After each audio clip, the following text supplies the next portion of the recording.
Nataka nichukue nafasi hii kuwashukuru sana wanachadema kwa vigilance, kwa uvumilivu na ustahimilivu. Waliotufungia walifikiri tutasambaratika, lakini nataka niwaambie wameimarisha mno Chadema, na nafikiri wanakuaga sijui hawasomi vizuri dunia hii. Dunia hii hakuna jambo jipya kama wanavyosema. Ukiona jambo linafanyika leo, na ndio maana kuna history, ni jambo ambalo watu walisha test huko nyuma, wakagundua madhara yake, wakajifunza. Nchi zenye demokrasia zimepita kwenye udikteta. Ukiona Ufaransa, walijaribu udikteta, walijaribu kuwa chini ya mfalme, lakini Mfalme Louis alikanyaga watu na watu wakachoka sana. Kwa hiyo ikafika sehemu wakakataa kabisa na wakaondoa ufalme. Sasa kwenye mambo haya hakuna jambo jipya. Mambo yote ni mambo yanayojirudia. Kwa hiyo hii safari ya Chadema sio kwamba Chadema ndio ya kwanza kupitishwa. Mfano mzuri wa vyama ambavyo vilijaribu kuuawa na dola lakini vina sauti ya wananchi na ikashindikana, mfano ambao tunautumia wakati wote, ni mfano wa ANC ya Afrika Kusini, ambayo kwenye mapambano yake yanafanana kwa kila jambo na mapambano ya Chadema inayoendesha. ANC ilifutwa hatimaye na makaburu wa Afrika Kusini, wazungu.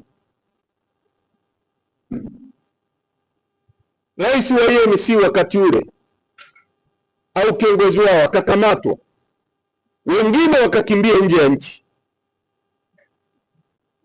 lakini ANC haikufutika kwenye mioyo ya watu.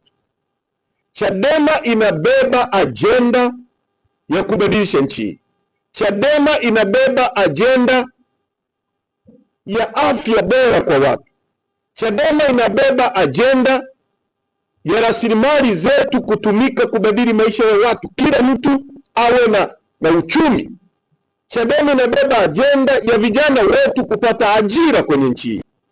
Chadema inabeba ajenda ya kuwa na barabara bora.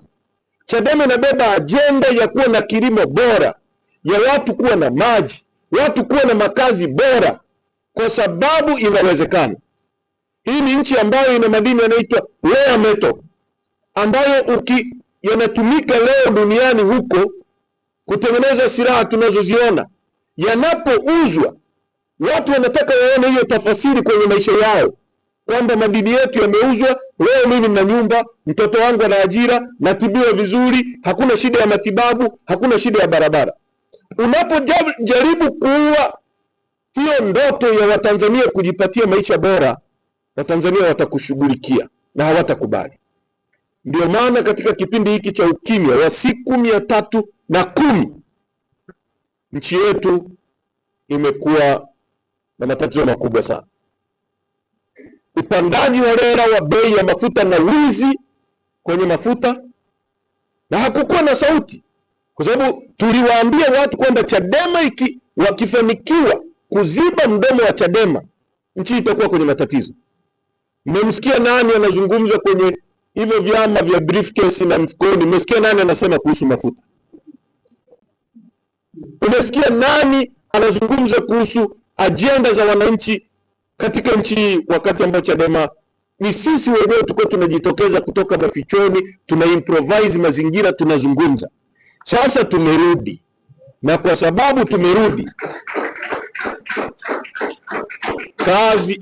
kazi ipo na tutaifanya kazi. Kwa hiyo tunataka tuwashukuru sana wanachama wetu kwa jinsi ambavyo mmevumilia.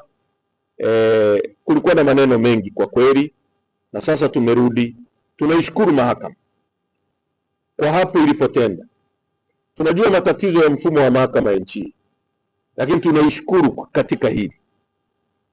Hii kesi haikupaswa hata kuwa mahakamani tu, yaani ilipaswa siku ya kwanza ifukuzwe. Huwezi kutoa zuio dhidi ya wanachama milioni 9 au 10 kwa matakwa ya watu wawili. Hata kama wangekuwa wanahitaji nini, watu wawili wana madai dhidi ya watu milioni 10. Unazuia watu milioni 10 kufanya shughuli zao kwa sababu ya watu wangapi? Wawili. Tunajua hii kesi, kuna mtu anaitwa Salehe Bohora ambaye alienda kwa Mama Maulida Komu na Sisti Nyahoza, msajili msaidizi wa vyama, ndio wenye kesi hii. Na ndio maana kesi ya Chadema, kama alivyosema katibu mkuu, siku hiyo hiyo ya tarehe 9 anakamatwa mwenyekiti wa chama, siku hiyo hiyo Chadema inafunguliwa kesi. Hakuna coincidence ya namna hii, hakuna tukio la namna hii. Ni kama matamko mnayoyasikia, siku hiyo anasema kiongozi wa dini fulani, na siku hiyo hiyo kiongozi wa dini fulani anasema matamko yanayofanana. Hawa watu ukiwa na akili tu ya kuvukia barabara unajiuliza, walilala pamoja? Walikubaliana kwenda kusema hilo jambo? Kwa sababu hakuna coincidence ya namna hiyo duniani, sio? Kwa ndugu zangu,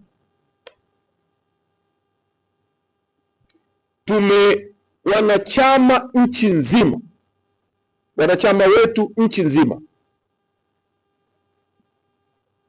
bendera zipande kwenye vijiwe vyetu kote, ofisi zetu zote, vikao mbalimbali vikae, na kamati kuu inapokutana tarehe 29 itatoka na mwelekeo.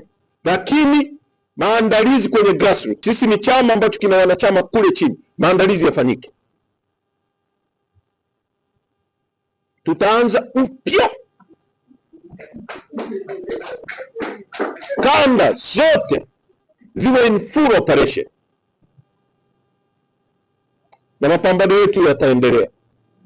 Sasa mwelekeo wetu ni kuhakikisha mwenyekiti wetu anaachiwa.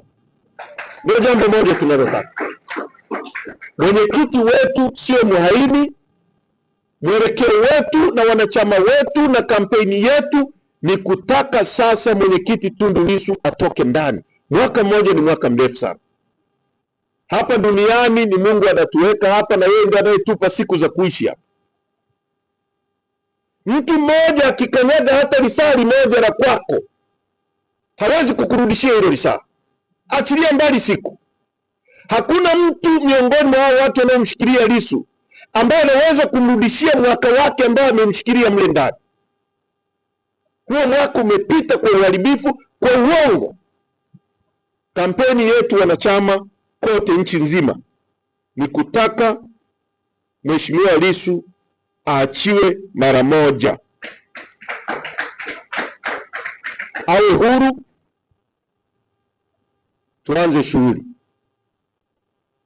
tuanze shughuli yetu.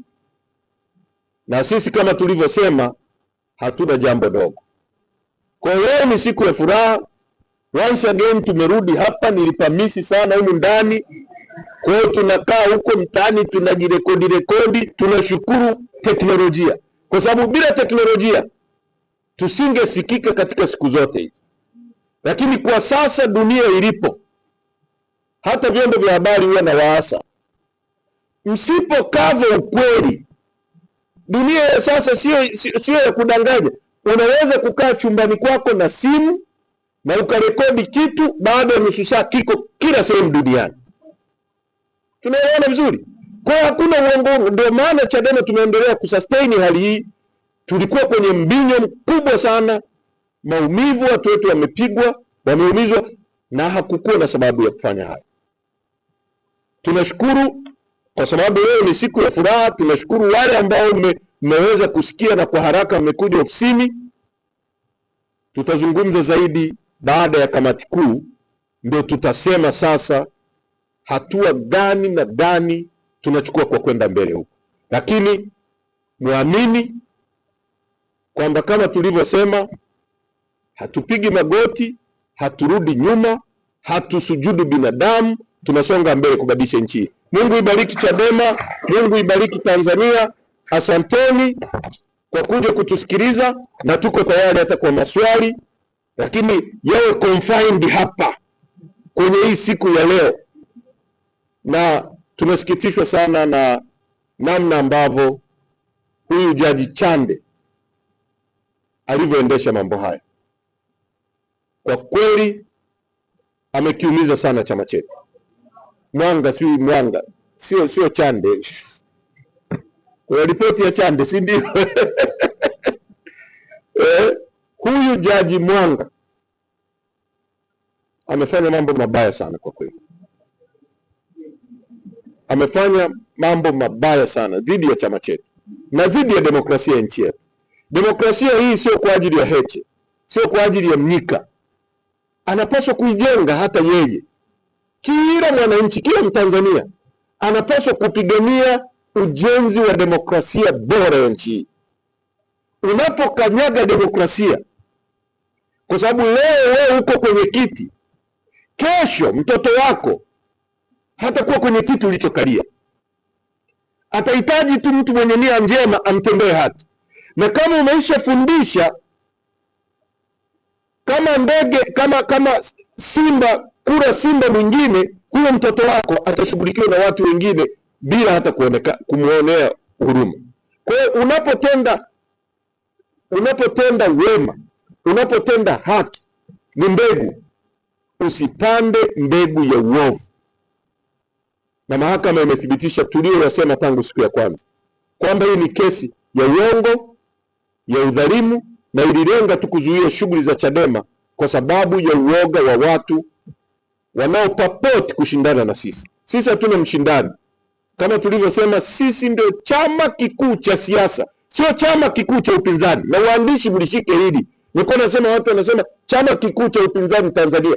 Sisi ni chama kikuu cha siasa Tanzania, sio cha upinzani. Hakuna chama chochote cha kushindana na sisi. CCM wenyewe inabidi watumie dola, usalama wa taifa, jeshi, polisi, ndio walau wanashindana na sisi. Sasa vikaragosi wengine ambao huwa wanasema sisi tunaizidi Chadema, na wasikize sema anayewatuma mwenyewe wanatumia polisi. Nyie ambaye hamna polisi hamwezi kuitisha hata mkutano wa kijiji mkapata watu. Sasa mna watu gani? Asanteni sana, Mungu awabariki.